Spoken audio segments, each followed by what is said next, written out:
very much for having me. Thank you very much for having me tonight. I was very interested to hear about all of your businesses.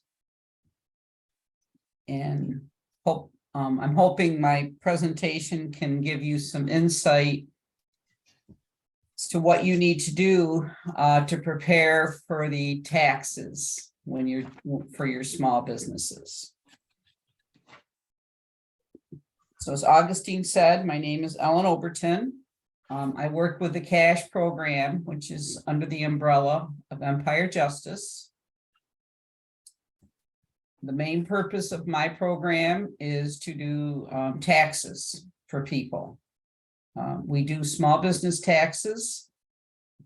The people that come to us for business taxes, they cannot have employees and they cannot have inventory. But I'm going to speak a little bit about what happens with those so that as your businesses grow, you can prepare yourself for what you need to do.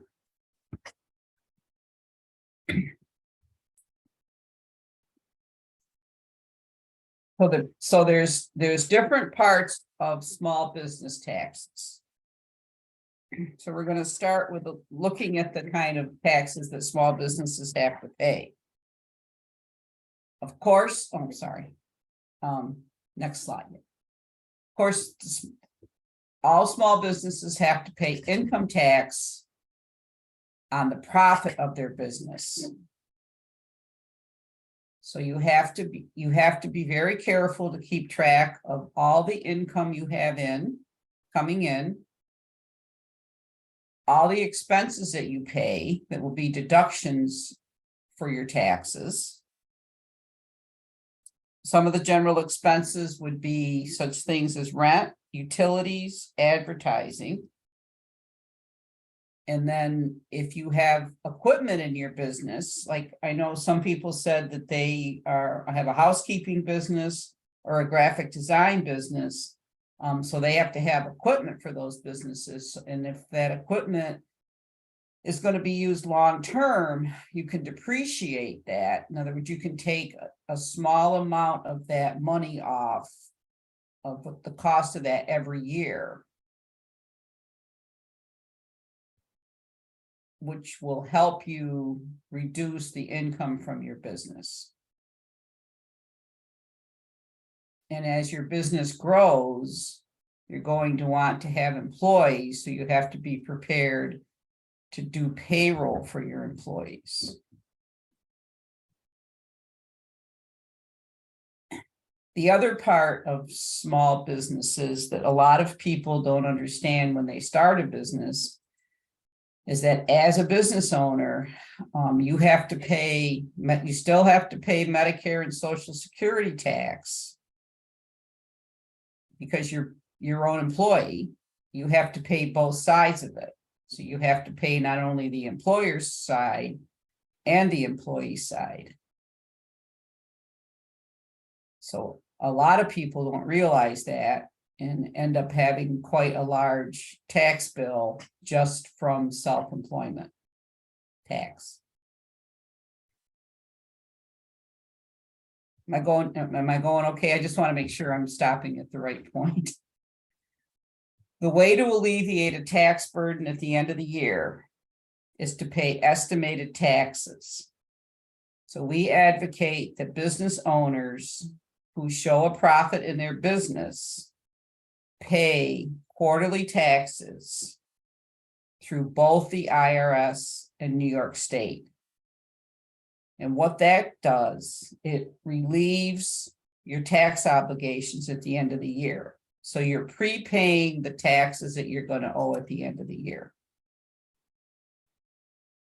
So as you set your business up, that's one of the things that you want to make sure that you take into consideration, is that you're paying a little bit of taxes every quarter instead of everything at the end of the year. Next slide.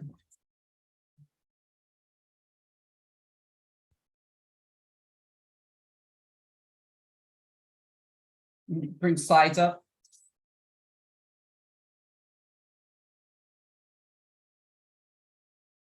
So the important thing, so we're going to talk about the forms that are used to do your taxes. Taxes for small businesses are done on a Schedule C. The important thing to remember is the taxes that you put on a Schedule C actually end up being part of your own personal income. So if you own a business, any profit you make from that business becomes part of your own personal income. So if you're working and have a small business, you have to add the income from the business onto your income tax. So you have to provide, the first step is to provide business information. And that's the important, I heard some of you say you'd already gotten your LLCs, which is important. You want to always make sure you have a name for your business, a doing business as it's called, a DBA. They'll give you, when you set up the name for your business, they'll give you what's called an EIN number, which is a little bit different from your social security number. It ties to your social security number, but it's a little bit different. It separates the business income from the personal income. And then you have to have your address, which for a lot of people is their home address. Okay. And then you have to know when you start the business. It sounds like a lot of you are in the process of starting your business. So, you start your business when you start making money from your business, and you have to start recording the money from your business. Most people who have a small business use what's called the cash method. They record money as it comes in and expenses as they go out, as they pay. Okay, so that's the most common. So you can, next slide.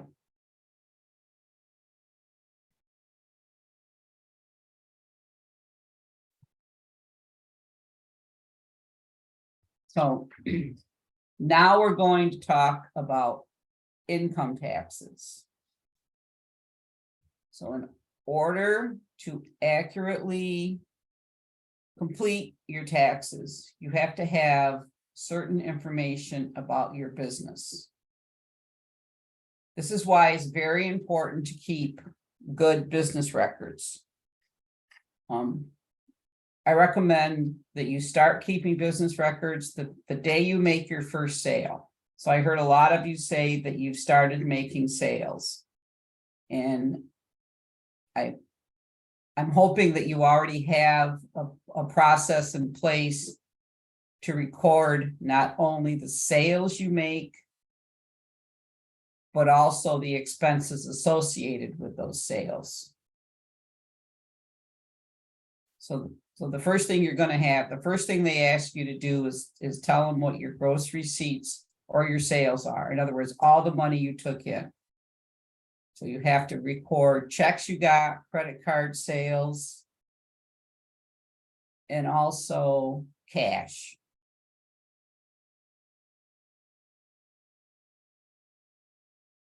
And then if you have a business that has inventory, you have to be able to record your cost of goods sold.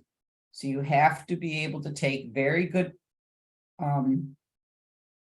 records of when you buy things and when you use things.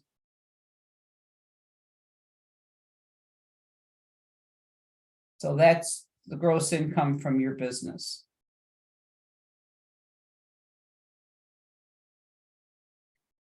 And this is cost of goods sold for a business. One of the examples I use for a business is a good example is the person who makes pizza, right? The beginning of the year, you're going to have so much pizza sauce on hand, so much pepperoni, so much mozzarella cheese. And every month, you're going to keep track of what you used versus what you had to purchase. And that's your cost of goods sold. At the end of the year, you have to report what you have left. So you have to keep very good records every month of what you do. you know, a tumbling business would be a little bit different because you wouldn't really have inventory going in and out unless you're selling t-shirts or something like that. But you'd have to keep track of like the tumbling mat you bought, and that type of thing. Yeah, with that, I planned on like purchasing the apparel, like pre-ordering it and then like selling it as like a low cost income or low cost for the customers. So when I purchase those in advance, that's what I'm putting as the deduct for the Right, taxes. that's your beginning inventory. Yeah, And as you sell it, you keep track of it, and then as you buy more. So at the end of your year, you should be able to go in and say, I started with 30, you know, I sold 20, I should have 10 left. Or I started with 30, I sold 20, I bought 30 more. And keep track of it that way. Okay, and that would probably be for like cleaning supplies too, because like I really like you said, I don't have a lot to sell or anything, but like if I'm buying like cleaning supplies and stuff to keep. Well, cleaning supplies are different. They're going to be expensed out. They're not going to be part of your inventory. They're going to be an expense of the business. Oh, okay, that's good to know. Yeah, that's a little bit different than, that's where we're going to get to in the next slide. We're doing expenses. So when you say like the equipment, so like for the mats and like trampoline and all that stuff that I have, you said that I can use on the taxes, but it will like change the value or something? What happens is it depends on what the cost of the equipment is. And when you buy something, it'll tell you what the life is. Okay. So say you buy something that costs $1,000. Okay. And they tell you, and the life of that trampoline is 10 years. Okay. Yep. So every year you can depreciate it by $100. Okay. And then when you do your income taxes, you'll get, you know, that'll cost you 1,000, but you'll have depreciation of 100. So the new value is 900.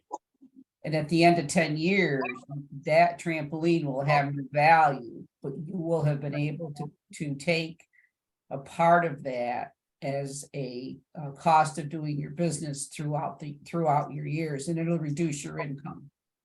Okay. Thank you. Next slide.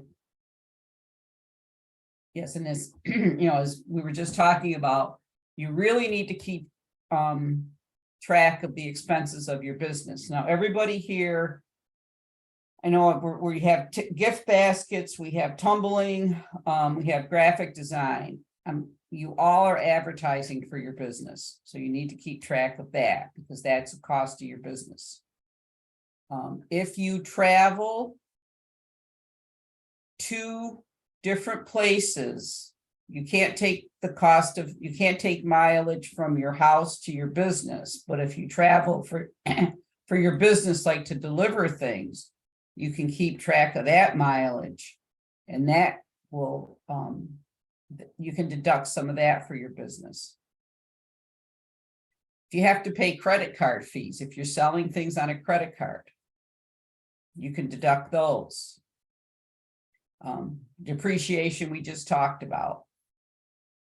And insurance, you know, if you have to have, if you're running the tumbling business, you have to probably have to have some kind of insurance, so you can deduct that. And all the different things, but you have to be very careful to keep track of them. That's why it's so important.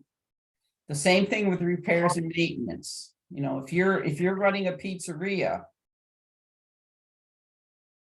and your equipment breaks down, those repairs become an expense of the business. Money you have to pay to be licensed becomes an expense of the business. So for the traveling part, so there's a couple of clinics that I'm gonna be traveling out of state to like Texas to get some more training done. Mhm. So I can include that, like the plane tickets, That's hotel. yeah, that's the travel. That's a little bit different than the car and truck expenses. You're actually going to put those under travel. Yes. Okay, cool. Yep. As long as it's directly related to your business. Ellen, could I ask also, Sure. so I think this is really helpful for all of us to hear and be reminded that anything related to the business that you've paid money for, just keep track of it and be aware that it could be an income tax expense that is going to be processed through their taxes. So really just keep track. Somebody once said, if you do nothing else, put an envelope in your car and put receipts in it when you get something to eat. We actually tell people who come to us, if you have a very small, if you have a very small business and you're just starting out, you don't need a sophisticated bookkeeping program. As your business grows, you might want to do a bookkeeping program like QuickBooks or some of the other ones that are out there. They have very simple programs, but I tell them exactly what you said. To me, it's as simple as having 12 folders for 12 months. Inside that folder is an envelope for all the stuff that you got paid for, all your receipts. And another envelope is all your expenses. And at the end of the month, you add those up. And at the end of the year, you add up those 12 months. That's what your accountant wants to see. We help people every day go through what their income and expenses are. We have a sheet that I'll forward to you, Augustine, that helps people to write this stuff down on a month, Yes. And my understanding is a class like this is an investment in their business and they could use this as also as one of the expenses. That's absolutely yes. Yes, this is a learning. Yes. Yep. Other expenses. And you have to, like people don't think about rent, when they're renting. Or like if you whatever business, if you rent a place and you have to pay a separate internet charge, that goes to your business. The other thing that I say, and I'm very, very adamant about this, you need to have a separate business account. Do not commingle your money. The first thing you should do when you're going to start a business is go to the bank, set up a separate account for the business, get a separate credit card for the business.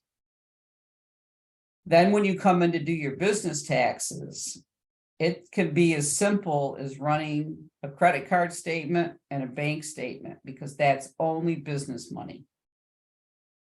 Whereas people who try to just use one account and at the end of the month, they're trying to figure out what was my business and what was my personal. That's just not a good thing to do. So one of the things we really encourage people to do is set up a separate account, separate credit card. And if you have to buy something for your business on your own, you record it as a loan to your business from your personal. So you keep track of it that way.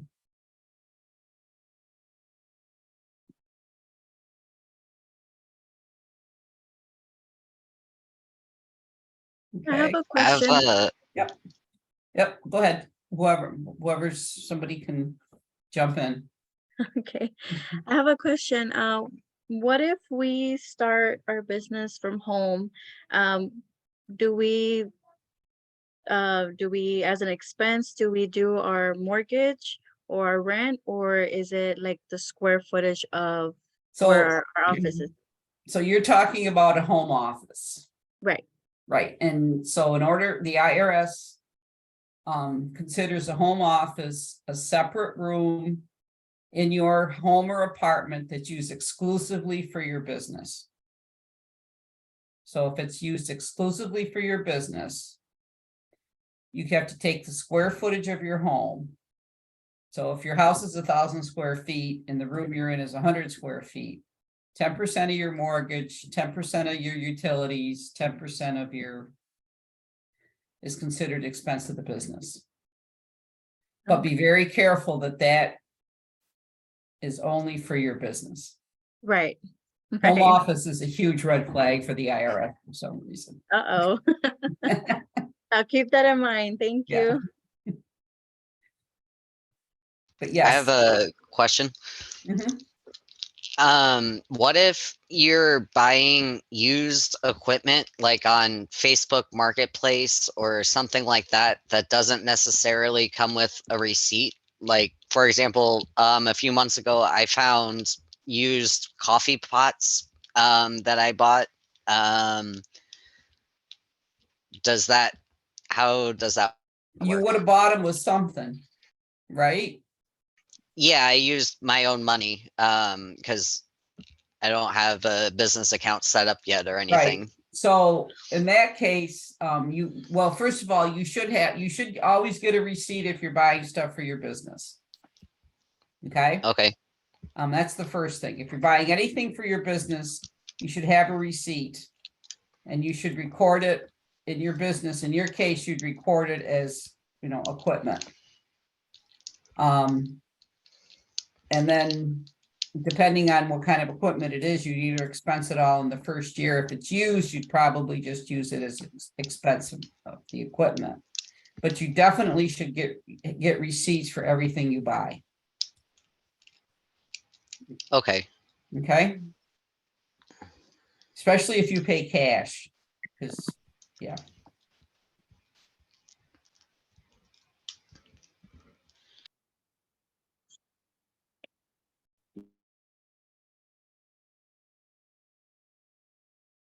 Okay. So that, yeah, so now we're talking about vehicle expenses. So most people, you can either, when you use your vehicle for your business, and again, you can only use it you can't use it when you're driving from your home to your place of business, but if you're out doing deliveries, if you keep track of the mileage, you can actually deduct the mileage expense on your income taxes. You have the option of deducting actual expenses, but if you're going to do that, you have to have a separate vehicle for your business.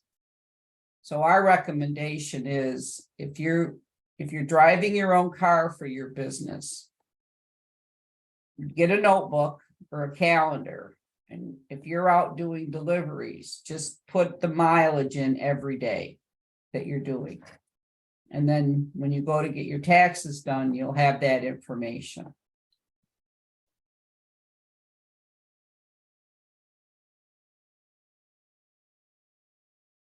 So next slide.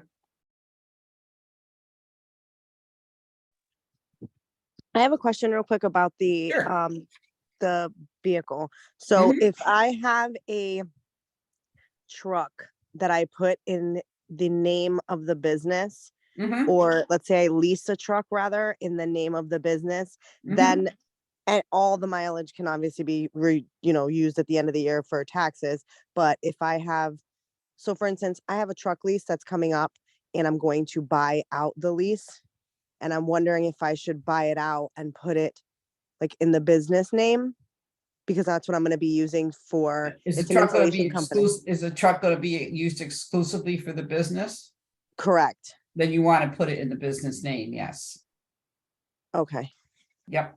Okay. Thank you. And you want to keep track, depending on what you decide to do, because you're using it exclusively for the business, you want to keep records of all the oil changes, everything else that you do. Oh, okay. Yeah, I didn't think of Okay. that. Okay. And yeah, Thank you. because that's maintenance on your vehicle. Okay.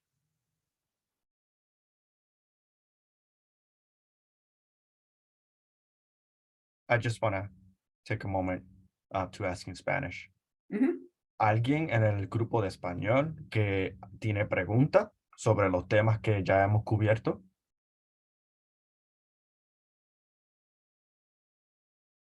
Ok, tomaré el silencio como no, pero déjanos saber por chat, ok? Podemos ayudar. I think we're good. Alan. Gracias, Agustín. Estamos bien, entiendo. Ok, muy bien, Luis. Bien. Go ahead, Alan. Yeah, I was gonna make sure there was no questions. Okay, so, so as we talked about a little earlier, you have to also think, you have to think about your employment tax. And employment tax is separate from income tax, but it becomes part of the tax return. And the self-employment tax, again, you're paying both sides. You're paying the employer side and the employee side. So you're paying 15.3% of your income from the business. You get taxed an extra 15.3% for your Social Security and Medicare. You do get a deduction back for half of that, but the tax rate is 15.3%. But it's very important for you to remember, if you're going to be self-employed and that's your only income, right, as your business grows especially, this becomes part of paying into your social, this makes you eligible for Social Security and Medicare when you retire. Although you guys will probably make so much money you won't need it, but it's always nice to know it's there. But it is important. This you have to pay even if you have no income tax. If your business isn't, if you don't generate enough income for your business to have income tax, like if you're single, if your income isn't over $12,000, you don't actually have income tax, but you still will have to pay employment tax. So you do have to be prepared for that.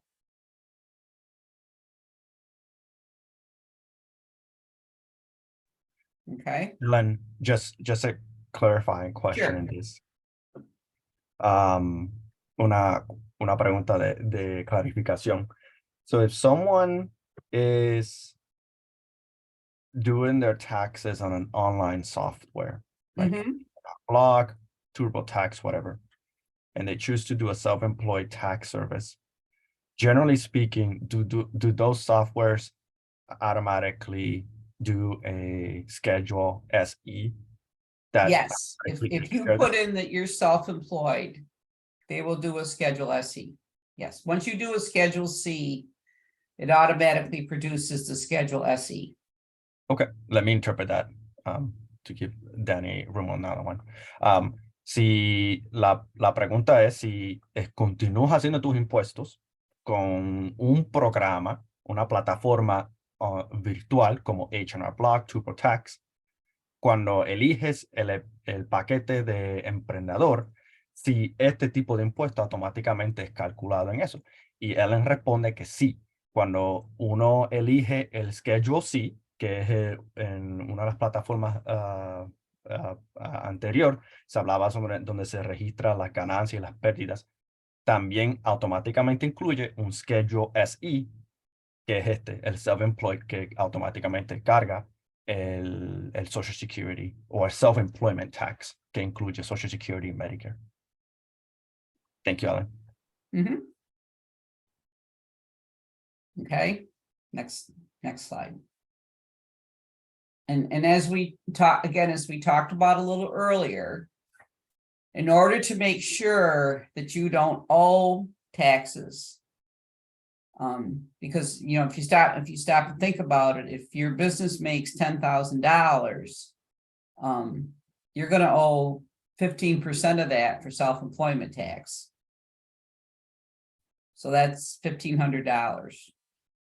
So in order to make sure that you don't have a $1,500 tax bill at the end of the year, you want to make the estimated tax payments, the periodic tax payments. And I put the places where you can go to see those and to make them and to set up a payment plan. And the due dates.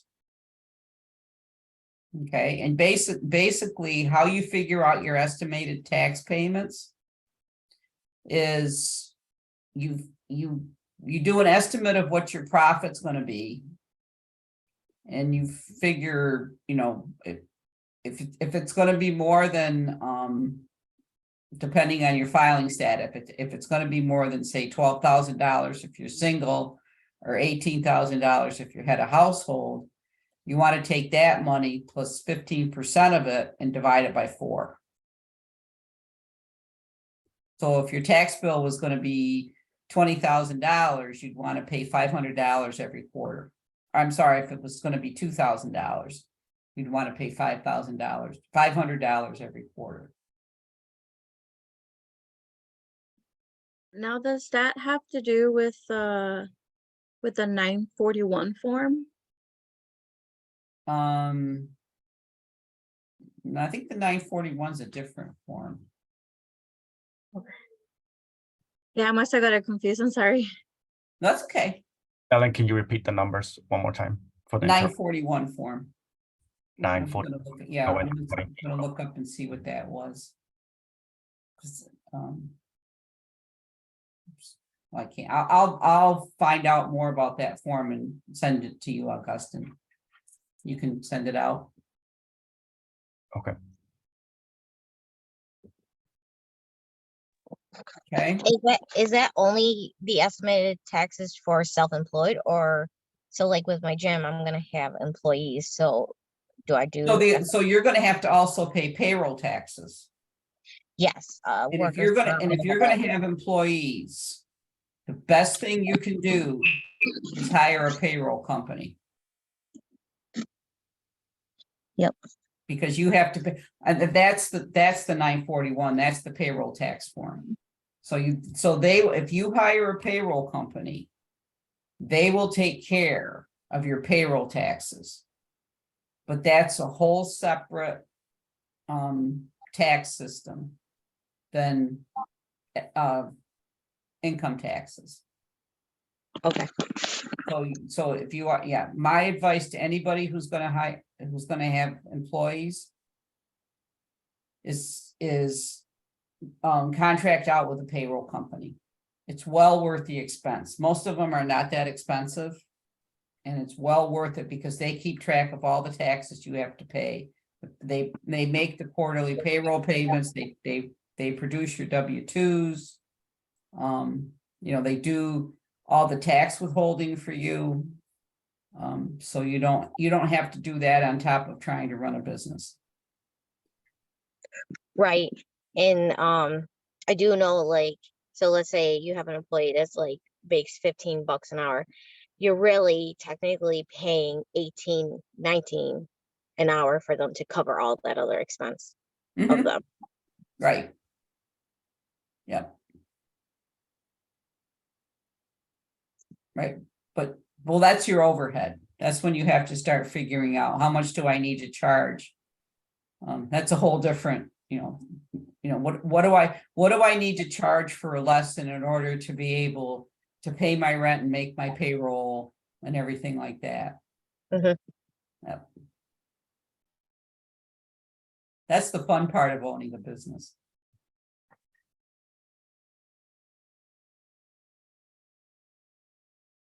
Okay, I will, does anybody have any questions? I'm sorry if this was a little choppy. It's easier, I think, in person, but this is really good information for folks. Ellen, will you please, at the very top of your presentation, all this information is very helpful. And I wonder if you might just go back to the very first slide, Augustine, on the income tax part. Since we've gone through and we've heard all these things that we need to be really thinking about. The very first slide was, I think, just basic. Yep, that one. Yes, income Yep. tax. So that what people are thinking about is, I like your distinction of the employment tax and the income tax or the self-employment tax. But when you're talking about the income tax, it's it's just all the money they've earned Mm-hmm. and then Less less all the expenses. their expenses, and it's that dollar amount. So I've paid I've earned $1,000. I paid $800 to get to get everything to sell 1,000. So now I have $200 left, and that's what I'm gonna pay my income taxes on. That's what you're gonna pay income tax on. Yep, that's exactly what you're gonna pay income tax. And that's what I said, that's why it's so important to keep good records. Because you don't wanna pay income tax on income that you don't have to. So a lot of people just look at the money they bring in, but they don't think about all the money it takes to earn that money. You know, like the pizza.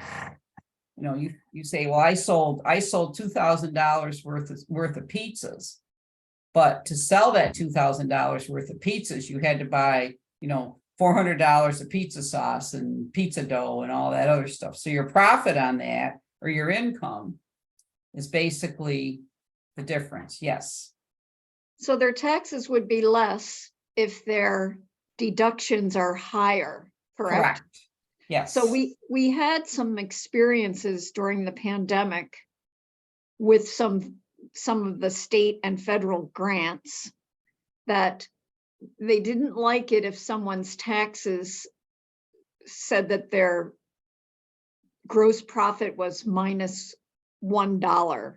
Like it had to be at least $1 in order for them to be eligible for a federal tax. But would that be a normal business way of doing business in calculating your deductions? When you start a business, the federal government assumes that the first 2 to 3 years of your business, you will show a loss. Okay.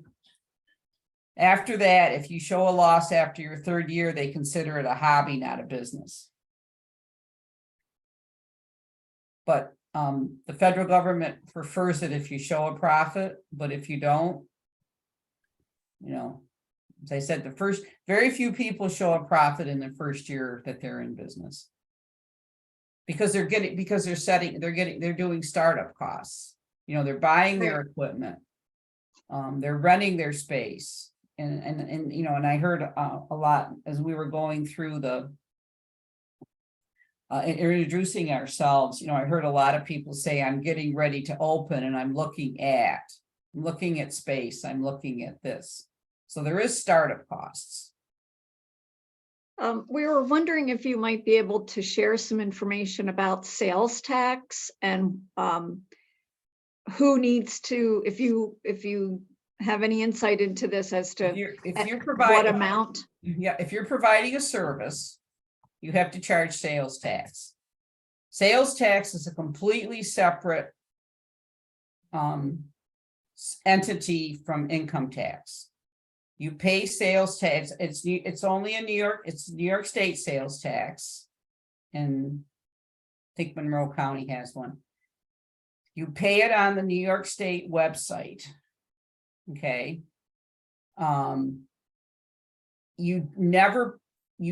It should be a separate account in your business. It should never go into your income account.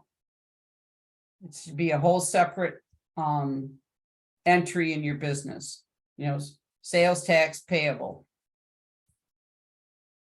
and sales tax paid.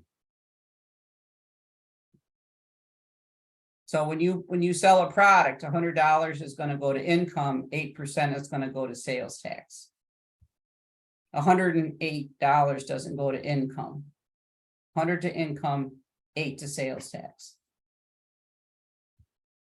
And that's the money that the state's looking for. And they're looking for, at the end of any period, for you to tell them how much you pay, how much you sold, or, you know, in goods and services. That times the rate is what they expect you to pay.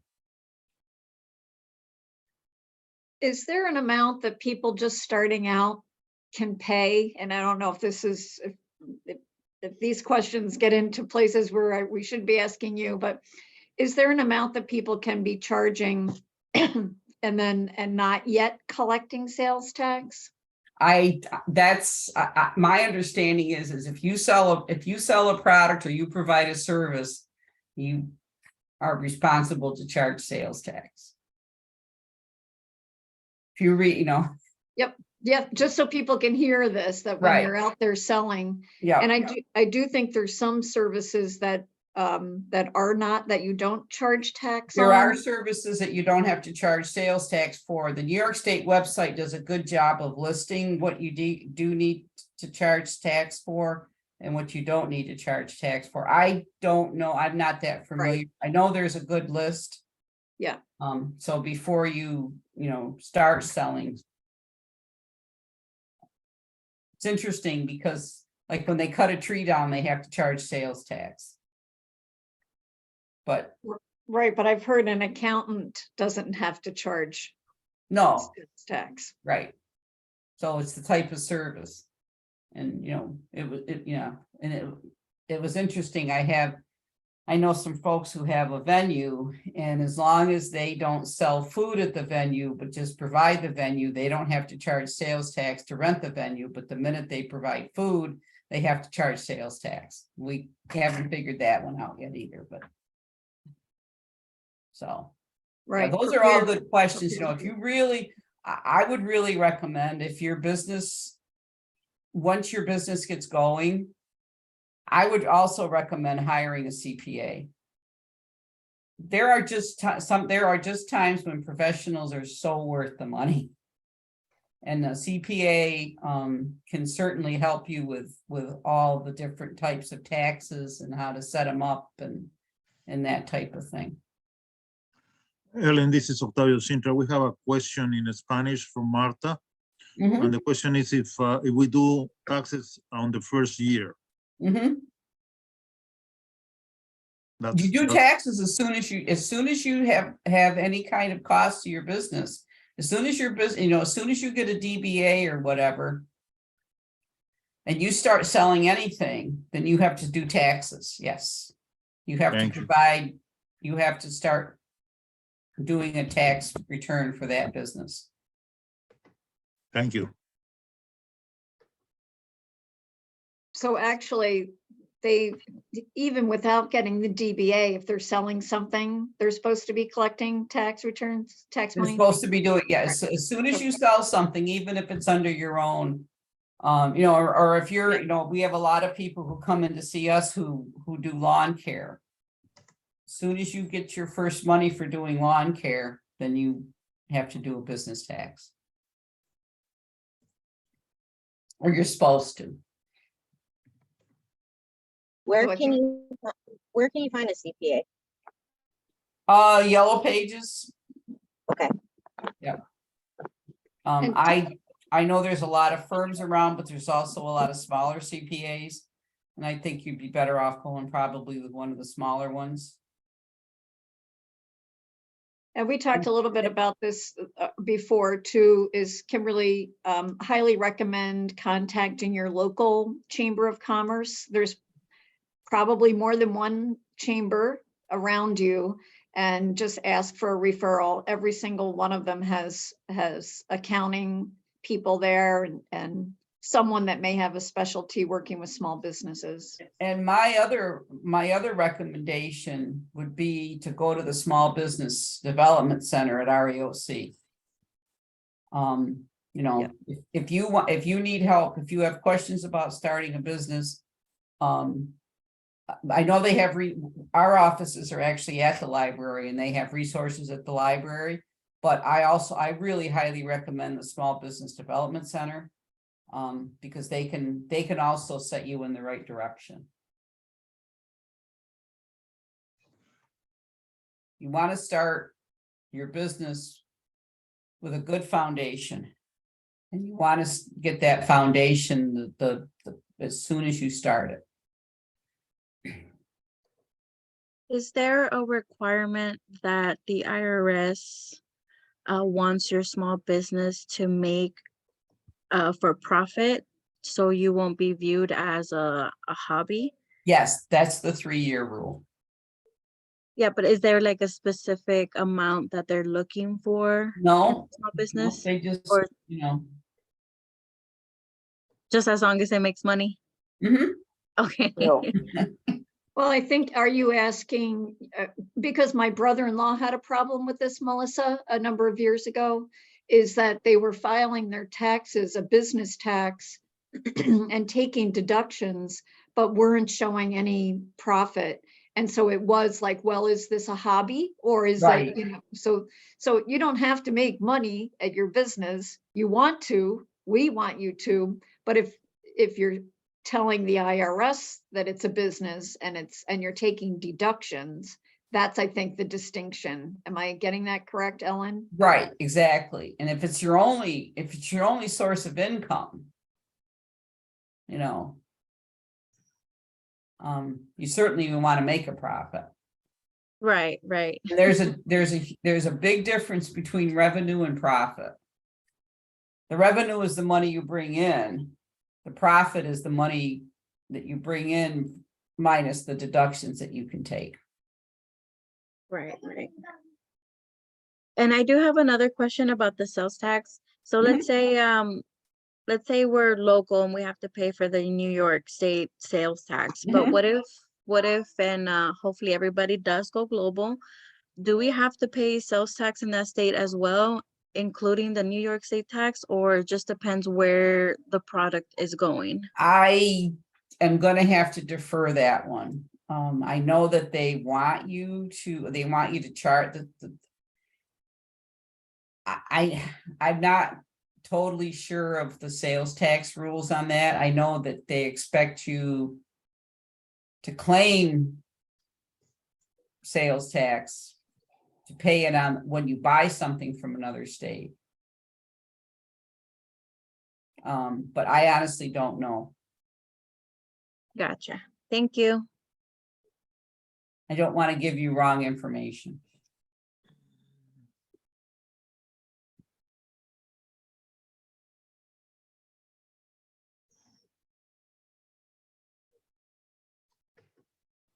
Any other questions?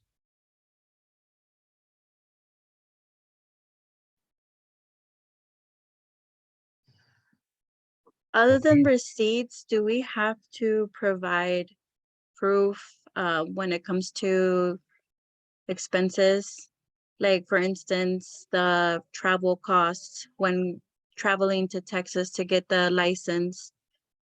Do you have to provide proof of your certificate that you got there, or just the airplane ticket? You'd have to provide, well, if you have to provide the airline ticket, you'd have to provide receipts for the room if you had to stay. And you certainly want to provide a receipt for what it cost you for the class. To add to that, basically anything that you spend money on, the IRS is going to want proof of, right? To prove that Right. it's not fraudulent. Yep. Yep. Okay. Or shady. Got it. Yeah, Uncle Sam tries to get us all the time. Ellen, there's a question from Yeah, I saw that. Jacoby. How does it apply to a nonprofit? Nonprofits file separate tax returns. I can't remember the form off the top of my head, because nonprofits can't show a profit. But you know, you still have to keep track of your revenue and expenses, just like any other business. And then you have to file the nonprofit. The nonprofit actually files its own tax return. So that actually is a separate entity.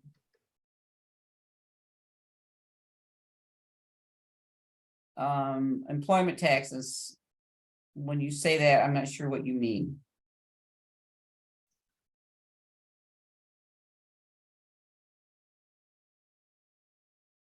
Right, that's going to be automatically generated for you when you do your tax return. That's the Form SE that Augustine was talking about. Your tax return generates that. For your employees, your payroll provider will give you the information that you need at the end of the year to take to to your accountant, and that'll go on your tax return.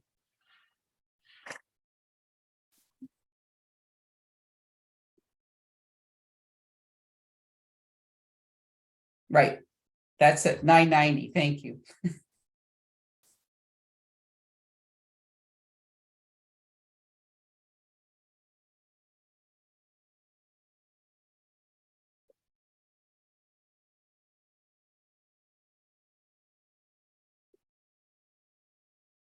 Okay, well, Danny, go ahead and take a break. So thank you everyone for your questions. Muchísimas gracias a todos por sus preguntas. This has been very interactive. Esto ha sido bien Yes. educativo. Yes. So I'm going to finish with a few things. Voy a terminar con unas cuantas cosas. So if I heard Ellen correctly, se escucha Ellen directamente, there are a few taxes to keep in mind. Hay unos cuantos impuestos que hay que pensar. The first is the income tax, right? That one is the one that you file annually, just like you do your personal income tax. Ese es el tipo de impuesto que se tiene que hacer, así como se hace personalmente con tu trabajo. The second one, and usually is automatically done, is the self-employment tax. El segundo, que automáticamente usualmente se hace, es el self-employment tax, which includes the Social Security and the Medicaid contributions that you make as self-employed, que es el Seguro Social y el Medicare que uno contribuye cuando trabaja como empresario. The third tax I heard was payroll tax. El tercer tipo de impuesto es para payroll. And this is a tax that, generally speaking, when you have an employee, a W-2 employee, there are certain taxes you have to pay. Que generalmente es un tipo de impuesto que tienes que cubrir, especialmente si tienes un empleado que tienes que iniciar un W-2. And Ellen strongly recommends, y Ellen recomienda, así, just like you will need a tax preparer to do your personal taxes, así como necesitas a alguien que prepare tus propios impuestos, that you will also have a payroll company that will help you with these. Que la compañía de payroll te ayude con eso. Because they usually also have the quarterly reports, porque usualmente tienen reportes de cada 3 meses that you also have to submit as part of your annual payroll tax deductions. Que es parte de cómo se paga esos impuestos cada 3 meses. And finalmente, we heard sales tax. Escuchamos impuestos de venta. And that's the 8% tax that New York State charges on certain products and services. Es el porciento de 8% que típicamente se paga para cubrir productos o servicios. No todos son incluidos. And generally speaking, you pass on that tax to the customer. Y regularmente es el impuesto que se le pasa al consumidor cuando se hace la venta del producto o servicio. And I think I heard Ellen say that not everything that you sell qualifies for sales tax, but generally speaking, many do. And I, the New York State website does a good job of explaining that. Y ella dice que la página de New York State explica eso muy claramente, que hay unos cuantos productos y servicios que sí son cubiertos en sales tax y otros que no. So, Ellen, you broke it down very well, right? As businesses, we got to be very mindful. There's a lot of tax, both for federal and state, we got to cover. Hay que entender que como emprendedores hay bastantes impuestos que hay que cubrir de parte del gobierno federal y estatal. And then I wanted to highlight that under the resource section of the website, que aquí debajo en la parte de recursos en la página de web, Ellen brought up the SBDC. Ella incluyó sobre el tema de SBDC, que es de negocios pequeños de ayuda. Each region has their own SBDCs. Toda región que esté tiene su propia SBDC. Es más, in fact, Octavio and I were just at a networking event with SBDC. Octavio y yo acabamos de venir de una reunión con SBDC. It's a great resource to be able to find those one-on-one mentors and to be able to identify those professionals that you need to surround yourself with. Una forma bien creíble para buscar mentores y entender y buscar quién debería de estar alrededor tuyo de tu negocio, which includes tax professionals, lawyers, and things of that nature, que incluye los entes de impuestos y abogados. And lastly, Ellen mentioned also the chambers. I think Anne also mentioned it as well. Y creo que también Ellen y Anne habían hablado sobre las cámaras. These are chambers, entonces son juntas where you are able to network further, donde puedes poder aprender quién es quién en el mundo de negocio. And each region, generally speaking, has its own chamber. Cada región tiene sus propias ahí. We just included one in Rochester, one in Ontario County, and one in Niagara County. Solo incluimos una aquí en Morrow County, una en Ontario y una en Niagara Falls. But each region has, generally speaking, will have their own if you don't happen to be in any of those regions. Pero cada región tiene sus propios que puedes visitar. Hola, permiso. Sí, dígame. ¿En dónde yo puedo conseguir lo que acabas de decir, el SPI algo? El SPDC.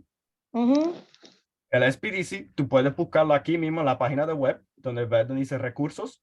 Y aquí está la página de web link aquí. Aquí me puedes apretar y te mandan directamente a la página.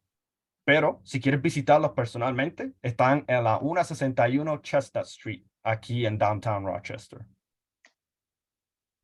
Gracias por la aclaración, Agustín Rodríguez. Gracias por la pregunta, compañera. Yeah. And do you know where the headquarters of SBDC is for the Western New York region?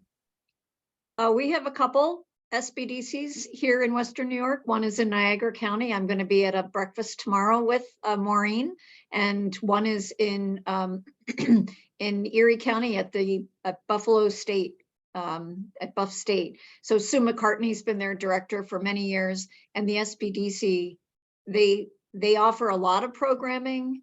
They usually have they have a staff of different advisors that can help you. They may have experience with restaurants. They may have experience with minority or women-owned businesses. They have a particular expertise, but they work with a lot of entrepreneurs, and they're definitely, I always like to encourage people exactly what Augustine is saying is reach out to as many people as you can. A lot of people work with entrepreneurs and want to see you succeed. So have multiple conversations, enjoy these classes, but then also go out and connect with other people, and you'll start to hear a pattern of information that goes, oh, now I think I know what you're talking about. I've been hearing this over and over again from different people. You'll start hearing it in different ways. Someone will explain it better than someone else. And it's all very helpful information. A lot of people are here to help you succeed. That's what the SBA, SCORE, the SBDC, the IBCs, the Ibero Business Centers, not the least of which, So, and the Chambers of Commerce. Yeah. Ana explica que hay varios SBDCs en la parte oeste del estado de Nueva York, incluyendo en Buffalo y en Niagara Falls. Y hay bastantes mentores empleados que están ahí dedicadamente para ayudar, así como nosotros hacemos en IBC, pero intentando de no solamente quedarte en el mundo de Ibero, sino levantarte aún más y seguir networking, buscando con otras personas para, vas a veces escuchar lo mismo, pero escuchando el mismo tema varias veces te va a ayudar a entender y cementar claramente ya entiendo ahora por qué tal y tal se habló. O ya entiendo eso mejor, eso fue explicado un poquito mejor que lo escuché la primera vez, porque eso te va a ayudar a entender sabiamente cómo correr tu negocio. Y también ya excluye que por favor piensen en las cámaras en sus regiones. Ahí te ayudan con el tiempo de networking. Nice. And Matt says he's met with his local SBDC last week. Excellent, Matt. Nice, Matt. Thank Okay, you, so Augustine. now, Ellen, thank you so much. You are All right. welcome to go. We'll take Yes. it from here. Thank you guys. So it was very, very good to hear about all your businesses, and I wish everybody the best of luck. Thank you, Ellen, Ellen. All right. Thank you Ellen. so much, Good Ellen. evening. Yep. Thank you. Bye-bye. So now we're going to take Thank you, a Ellen. 5-minute break. And before we do, I wanted to make sure and remind you to go over to schedule and evaluations to evaluate Ellen. And if you didn't for Christy last week, make sure you do it too. Right here under evaluations is where you'll be able to put Ellen's name. Ellen's name is ELLEN. And you'll be able to just quickly let us know if you liked Ellen and you think she would be great to have over again.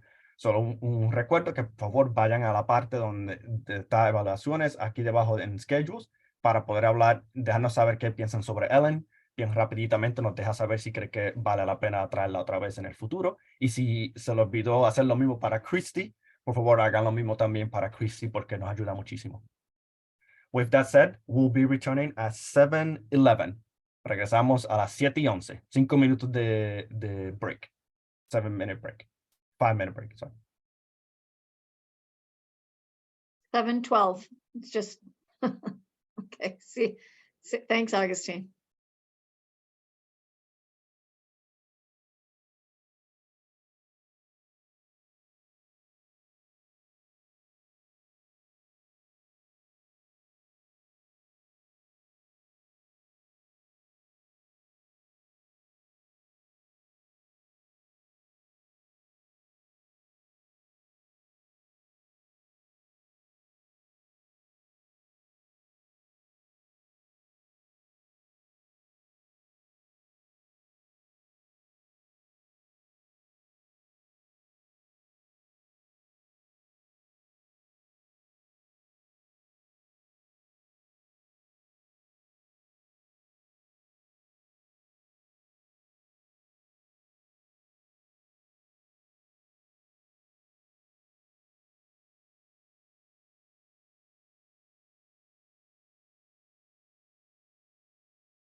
So welcome back, everyone.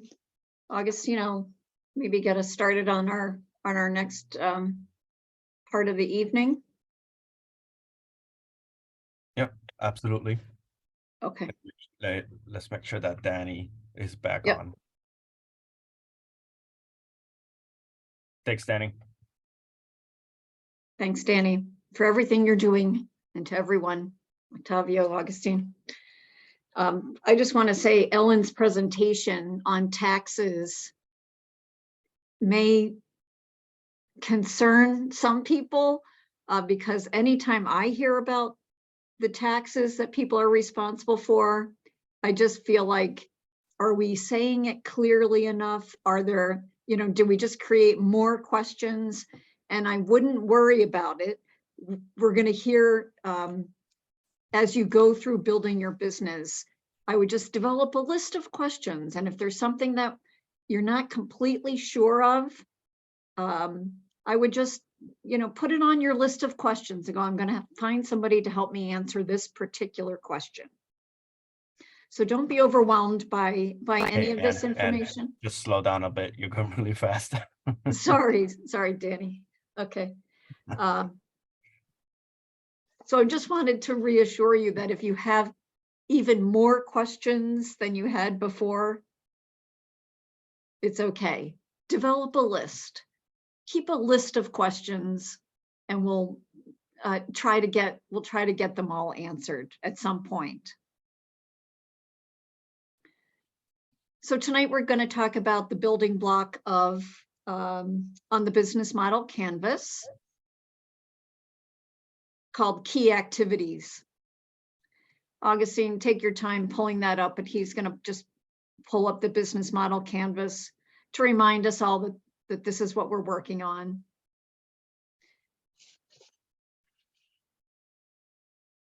So the key activities on Tuesday, we talked about key resources. Like, what does your business need in order to run, basically?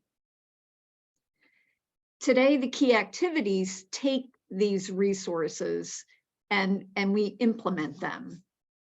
So we're talking about, it describes the most important things that your company has to do to bring your value proposition to people, to bring your business, to make your business do the work that it's designed to do. So we're going to begin, again, if you have something to type into or write into, we want to ask the questions, what key activities of your business are involved in your value proposition? What do you have to do? Not go out and buy the oven for pizza. Let's presume that we already have the resources that we need. Now, what do we have to do with these resources? So what do you have to do? What key activities are involved in your value proposition? And this is where the business model canvas can be helpful, because you want to ask these questions. So the same question from a couple different points of view.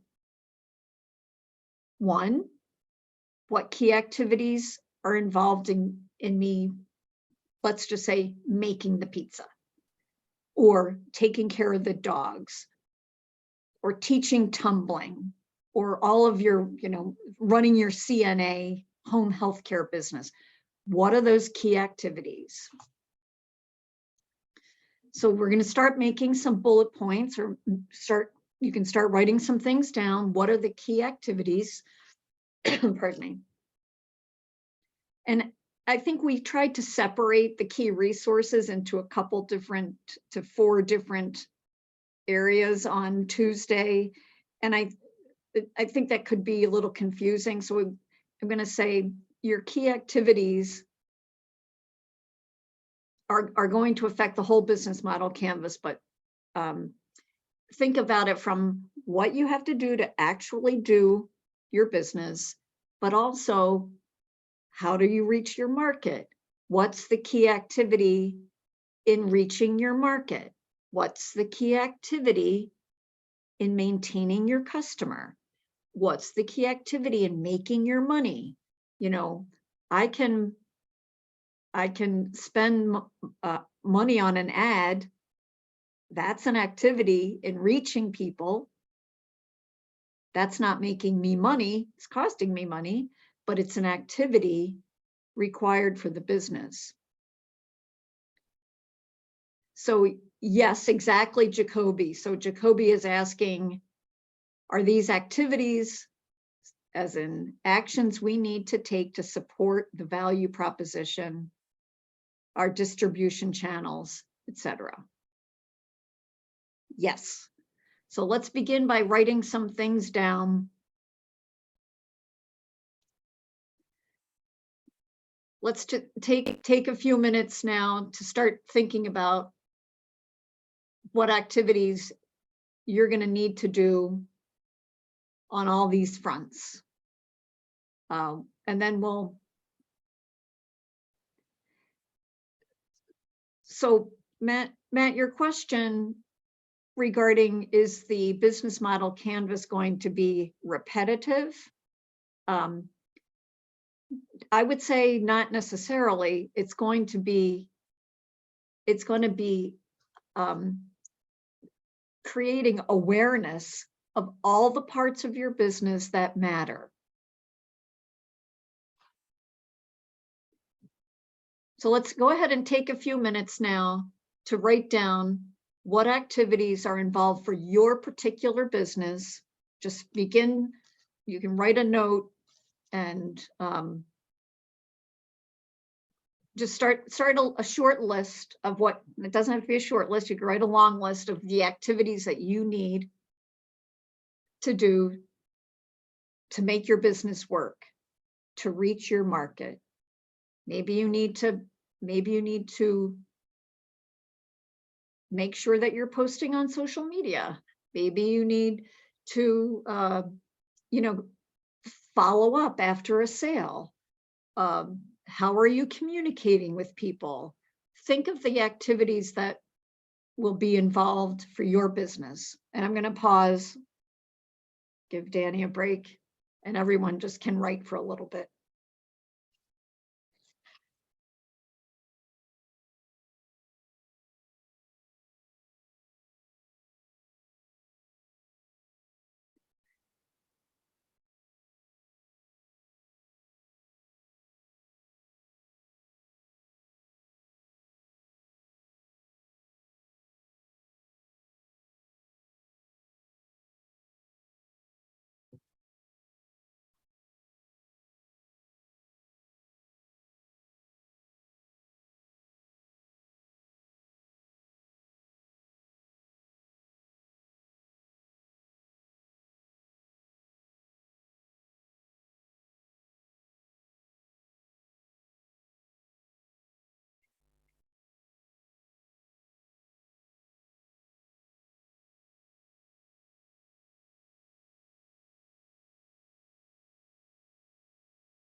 Let's take a couple more minutes and just keep thinking about some activities of what you have to do to run your business, how you're going to reach people. If you're making pizza, are you going to offer a delivery service? Does that mean you have to get on Uber Eats, or are you gonna hire a driver? Think about just how you're gonna communicate with your customers.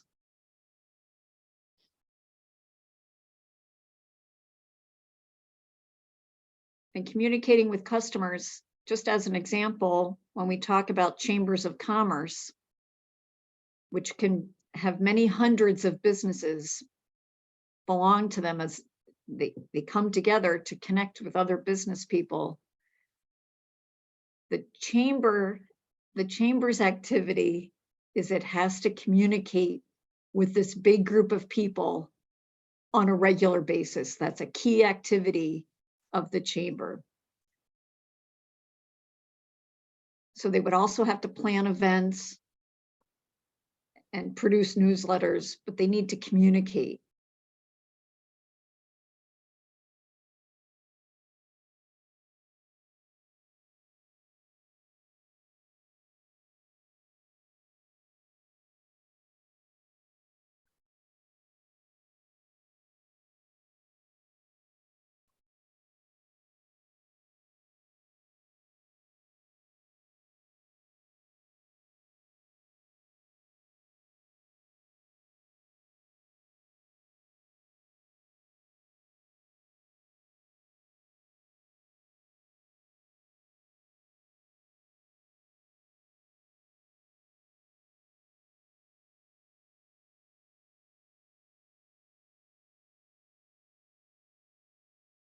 So while this exercise may seem obvious to you, like, of course, this is what I'm going to do, and this is how I'm going to run my business.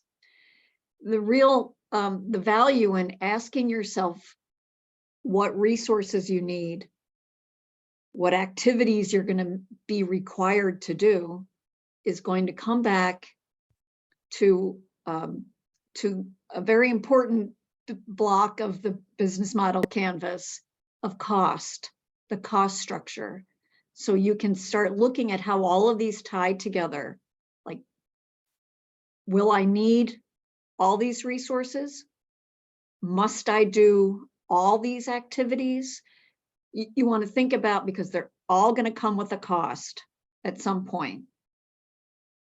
But your value proposition, you need to have the value. And so we want to look at what's the minimum amount of activity required so that you can actually produce what you need to produce.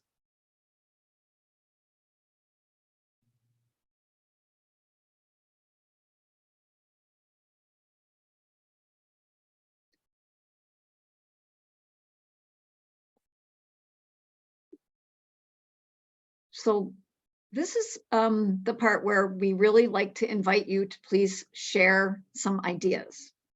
So who would like to step in first and share some of what their key activities would be?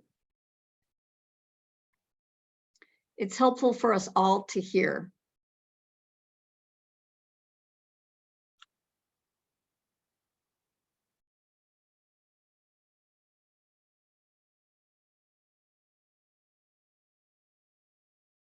Don't be shy.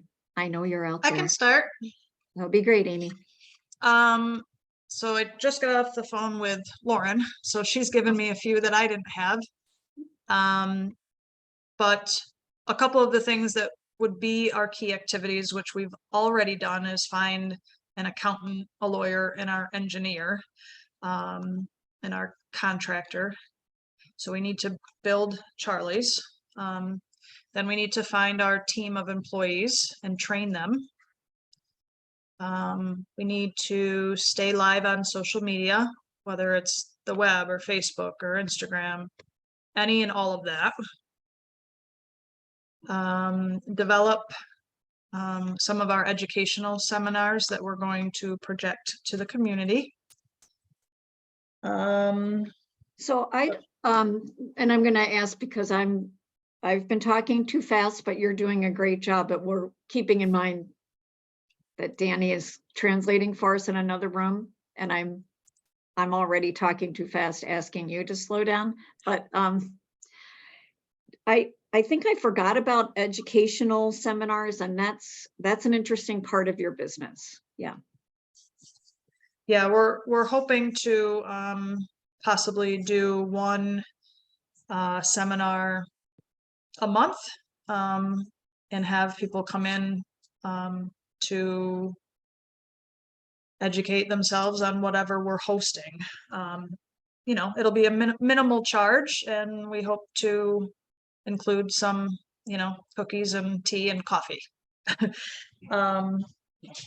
We also need to find our software, which we're in the process of doing, which we're hoping also will have a lot of our forms and waivers that need to be prepared. And then once built, you know, it's putting those, making sure we have the supplies to put in each of our rooms, depending on what service they're being provided for.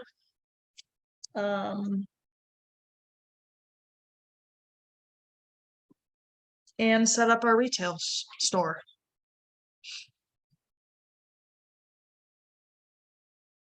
So what I would also say is the actual activity of caring for the animals, right? Okay.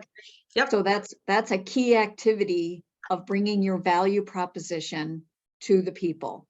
Is I'm coming there very specifically for grooming, behavioral training, overnight stays, I presume, right? It's a canine Yes. camp.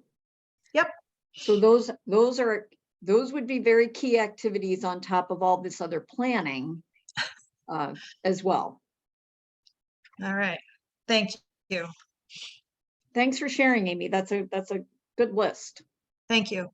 And Lauren. Who else can share some of their key activities?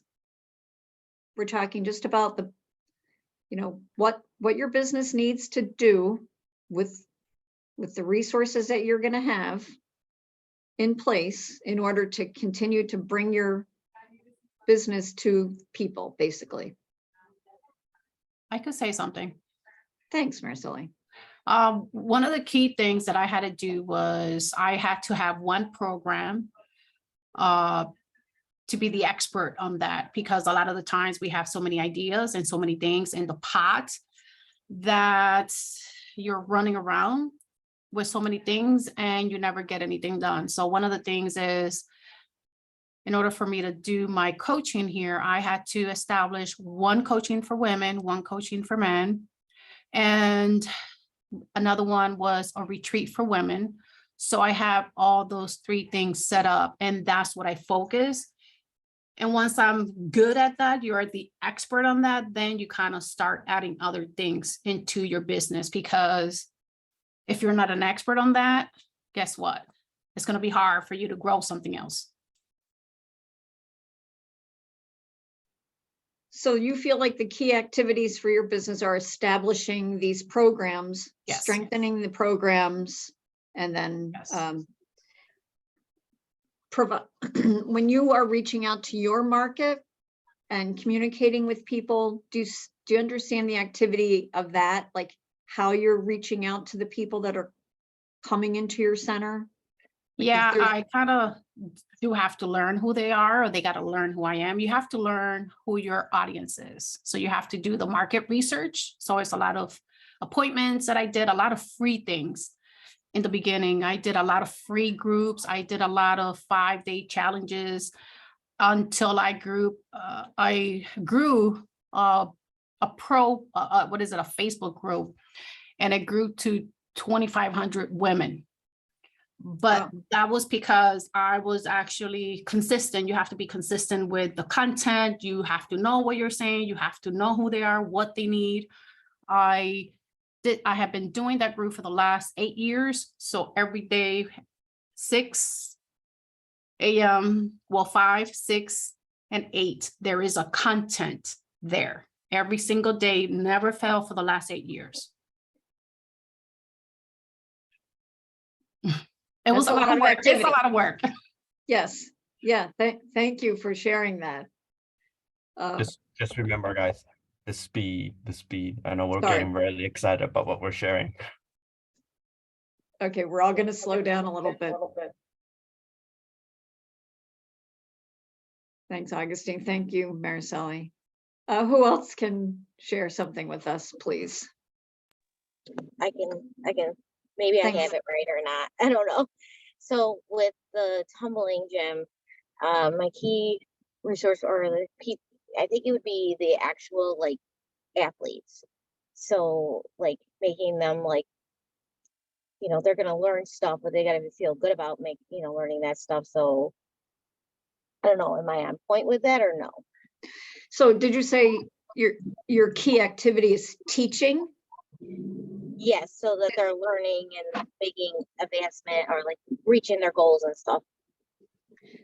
Yeah, so your key activities from, it would seem to me, would be training, establishing training programs for various ages,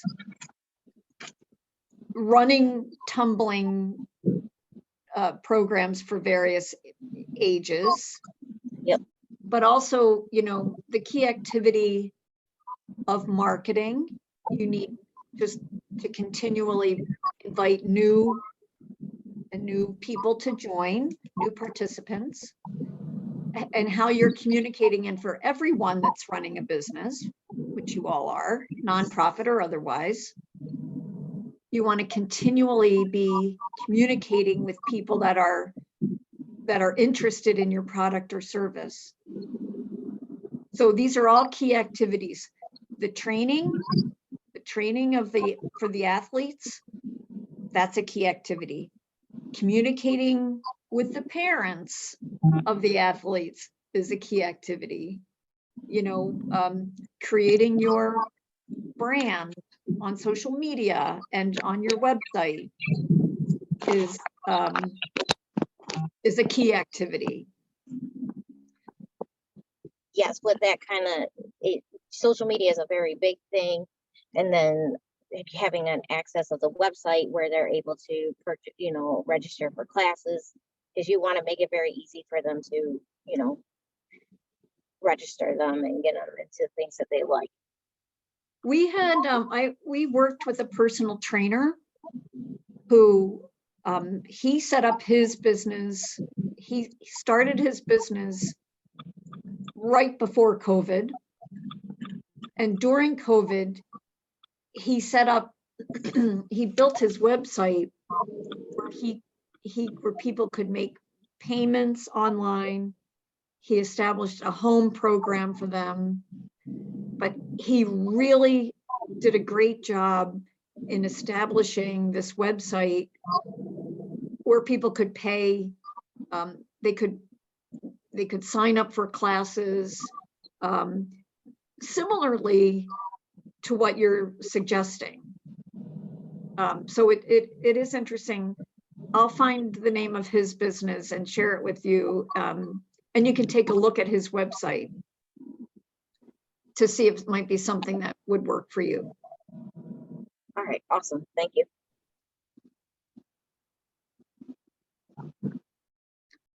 Jacoby is writing that you're applying, your key activities are to apply for grants, seek sponsors. This is in the chat. Develop and manage farm and agricultural schedule. Design the layout and apply permaculture growing principles. Establishing a farm share packages. Network with service providers. Establish a market or a store to sell for additional funding. Yes, all of those are excellent examples, Jacoby, of your key activities for certain. And on just a note about the nonprofits, I think Ellen may have mentioned that you nonprofits can't make money, but they can earn profits. Like you have to, there's a lot of information available online where you can get some helpful information. I think we'll try to talk more about that. Kimberly Balcom, sure, you want to go for it? We'd love to have your comments too. Hi, I'm gonna see if I did this right, but my key activities, I would be taking care of your loved ones, just providing reliable service. I would be caring, honest, compassionate. And then I've got the services are getting the care that you deserve for a better quality of life. It includes the personal care, cooking, errands, respite, laundry, and light housekeeping. I would have to have different pay options, networking, like pop-up sites for the community, advertising on social media, business cards, putting things in laundromats, food, churches. These services would be in 2 hours, 4 hours, or 6 hours of service. And then I would want to advertise on social media, have deal packages with more than one service, follow up with customers. And that's all I have for now. Yeah, that's a lot. That's great. It's a great reflection of the actual services you're going to provide, the activities that are going to be required for your personal home health care aid services. Those are important activities. And then I would also think that communicating with family members may be one of your activities. If it's for senior care, and I know you're open to anyone that needs home health care, but maybe, you know, thinking about how am I going to communicate with adult children of seniors, or, you know, the senior lives at one location and the person that may be paying me for the service is at another location, or just, and I would say it's occurring to me now, billing, maintaining your accounting would be a key activity for everyone in this group. But thank you, Kimberly, that's great. Who else? I can go. I don't have a long list, but I do want to keep the social media active and on different kinds of platforms. I do want to try to post as much as I can just to build more clients, more relationships. I do want to travel to Houston. That's where I was born and raised, and try to share my knowledge too and build relationships there. Try to make classes for a lot of hardworking people that lack the knowledge of finances. I don't know if you can help me with this part. I think I'm on the right track. So Melissa, are you when all what you're describing, are you planning on doing this without charging, is what I thought I heard you say earlier? Well, for the services? Yes. Well, like all these, like, I know that when you're posting and all of that, like you're trying to develop customers, but I thought you said you're trying to just do things to build a customer base. But are you, you're not doing this just, you're not just donating your services, right? well, I do want to offer classes like for free for that. But in like, if they still need my assistance and more in debt into their business, I would start charging. I just, at that point, I don't know the prices when it comes to the accounting services. I mainly know more on the payroll side and the tax side. But it's just something I do want to help and guide the small businesses to understand on that side of accounting.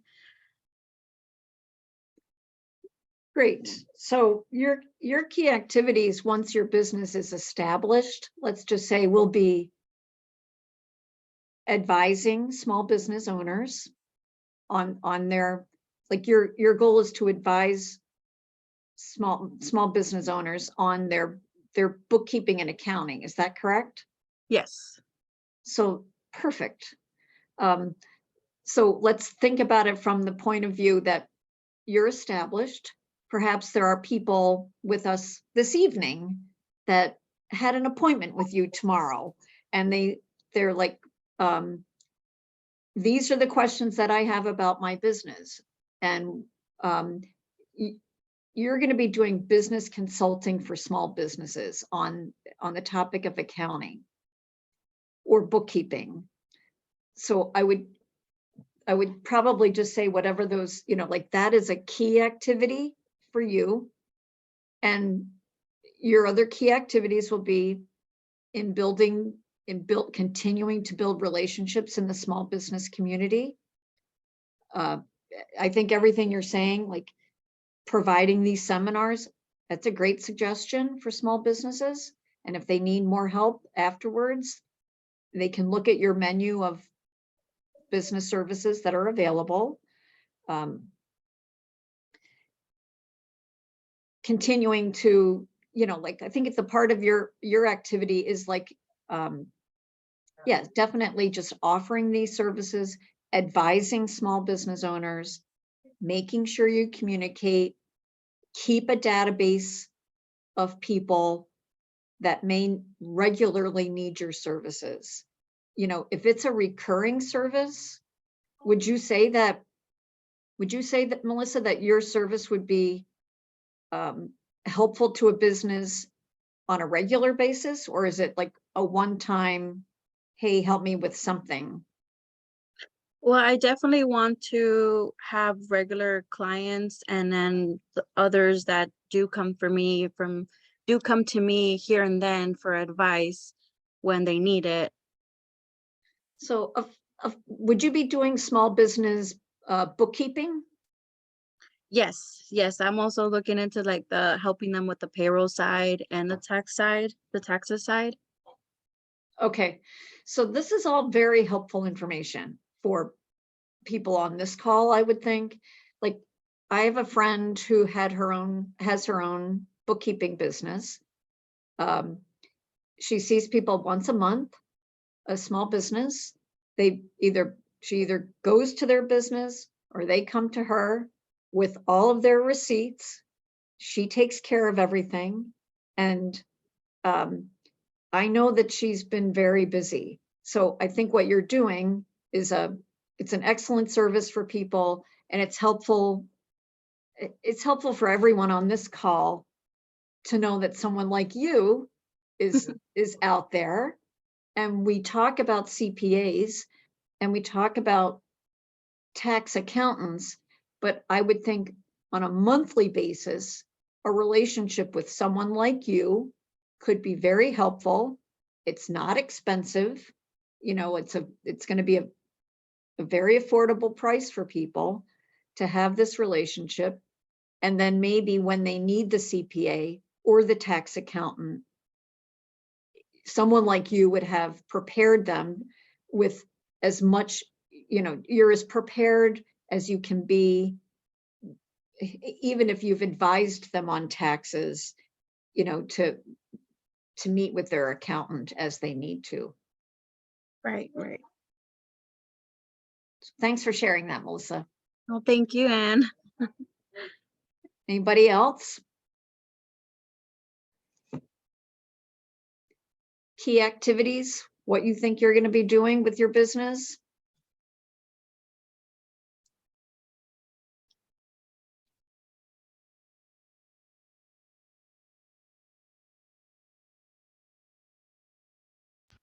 I can share. Go for it, Matt. All right. So I said, make premium coffee drinks, post on social media, make high quality farm to table food, stay relevant with changes over time, hire and train staff, sign up with DoorDash, create a website where they can order food or drinks right from there, advertise, invite customers to leave reviews, post flyers all over college campus nearby, find a building,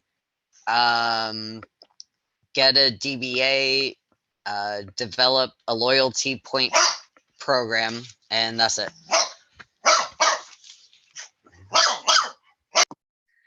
Does anyone have any comments on Matt's list as an outside listener?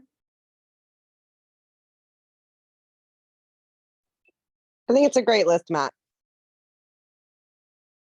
Thank you.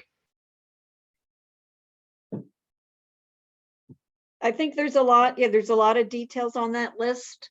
And one of the things, like you're definitely thinking of the day-to-day activities. And again, one of your key activities will be accounting, like keeping track of your income and expenses. When we invite an attorney to come speak to the class, which David Roach is coming next week, it will give you maybe some other insight when we talk about a DBA or an LLC, the difference between these two, like what decision should I really be making? So all of this comes together, like if your key activities are in entertainment and you're feeding people and people are making hot coffee, like if there's a possibility for someone to maybe spill something on themselves or choke on something, God forbid, sometimes these key activities inform us on how we set up our business. Should it be an LLC? Should it be a DBA? And not to get into those distinctions right now, but there is a distinction between the two, and it may help you when you make your decision along the line. Does anyone have any other things they would like to share? Questions, random questions, comments? In Espanol, anything? Yo tengo casi, hola, yo tengo casi el mismo pensamiento de Matt. Yo diría que para tener un restaurante de comida, para que pueda ejercer el restaurante, habría que hacer especiales de comida a ciertas horas, crear días familiares, crear eventos con niños, tener los reviews, tratar de hacer buenos reviews en una página de Facebook, delivery, crear ofertas para banquetes de grandes porciones de comida, que las personas cuando vayan se sientan en un lugar familiar y quieran volver.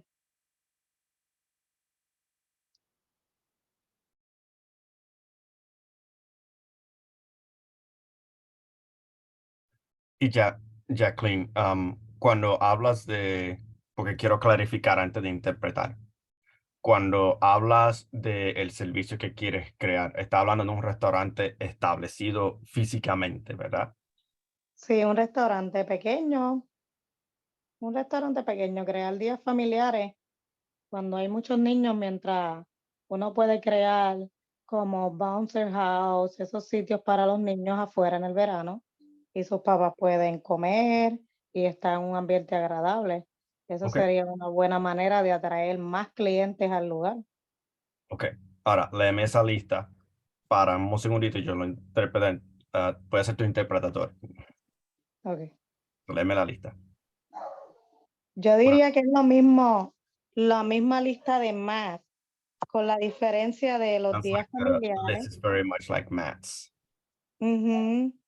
Con los días familiares, porque habría que crear delivery, O sea, son crear family ofertas de days and comida you have to have para, delivery. para banquetes grandes, ¿verdad? Crear ofertas Large para banquets and offer discounts. como almuerzo de cierta hora. Puedes tener el almuerzo un poco más barato en 2 horas, así. To have time spans where lunch is cheaper. Porque pienso que es una buena manera de crear más clientes. Because I think that's a great way to be able to create more clients. Hacer videos de la comida, del ambiente, ponerlos en el Facebook, ir a la radio, anunciarse en la radio. Videotape the actual cooking and the pictures of the food and be able to promote them via radio. These are ways for people to see how we do it. Crear muchos de los restaurantes tienen como su propia especialidad de comida. Crear una especialidad de comida que sea mi propia especialidad, que sea mi marca y que no esté en otro lugar. Many restaurants have their own specialty dish, and I would like to create my own with that reinforces my own brand. Nice. Ya. Thank you, Jacqueline. That's great. Thank you for sharing. Thank you, And Barbara- Augustine. Barbie, if you're still in the call, Jacqueline is very interested in the commissary.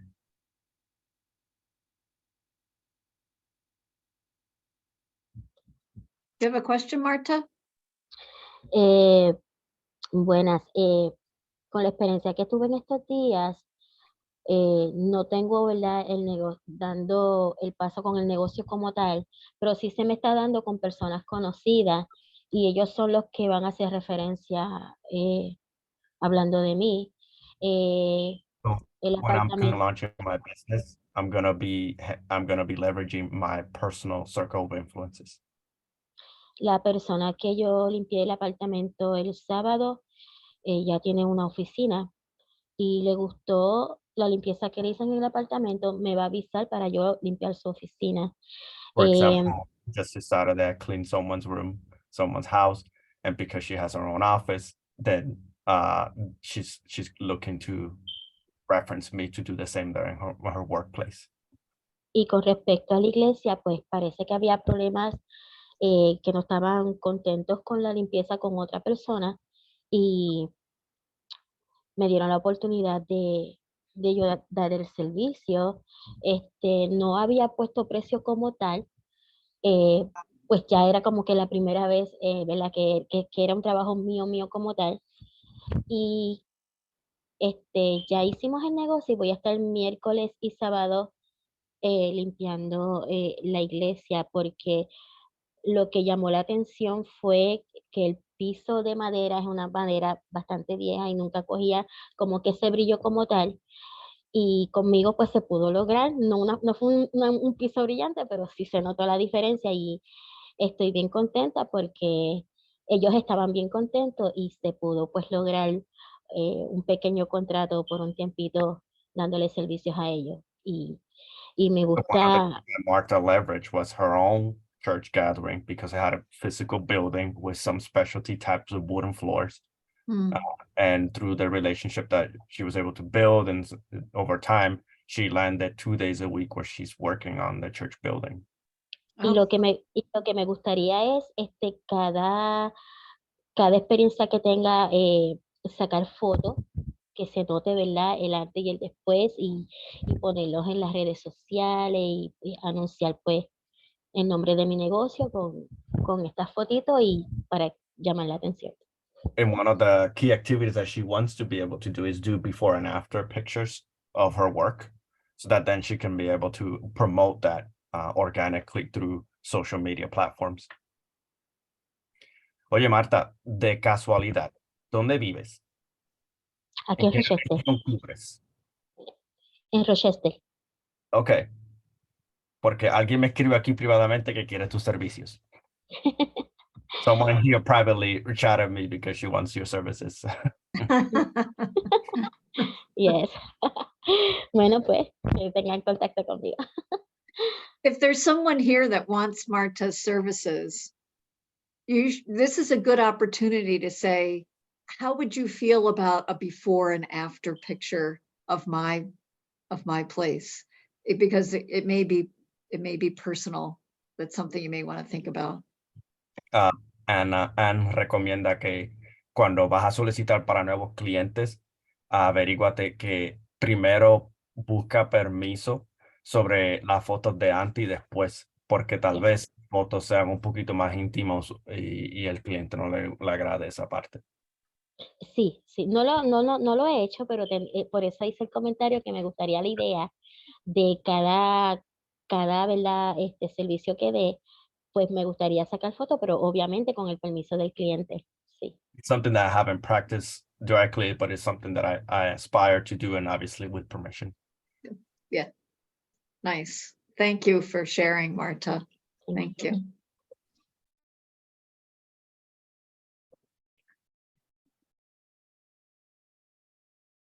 Hola Marta, te quería dejar saber que también esa es una buena manera de las fotos, el antes y el después.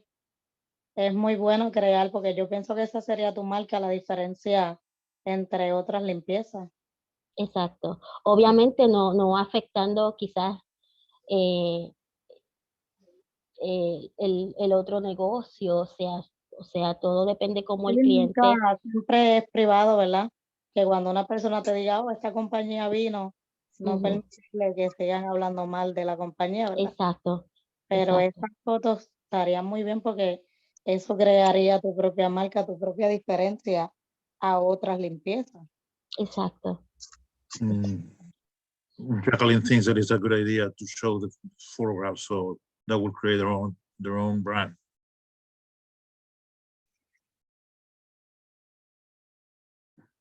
Thank you, Jacqueline and Marta.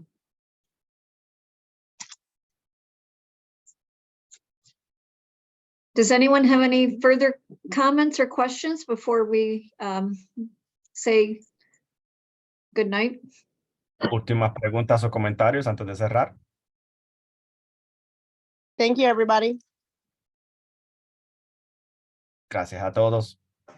Thank you for your participation, everyone. It's very helpful to hear what everyone is working on.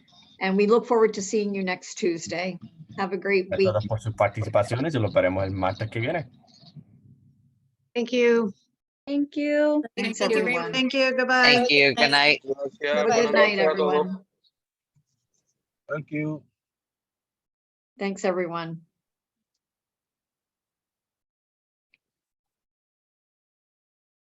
Y sayonara, Saratoga. Se va a reír, mira.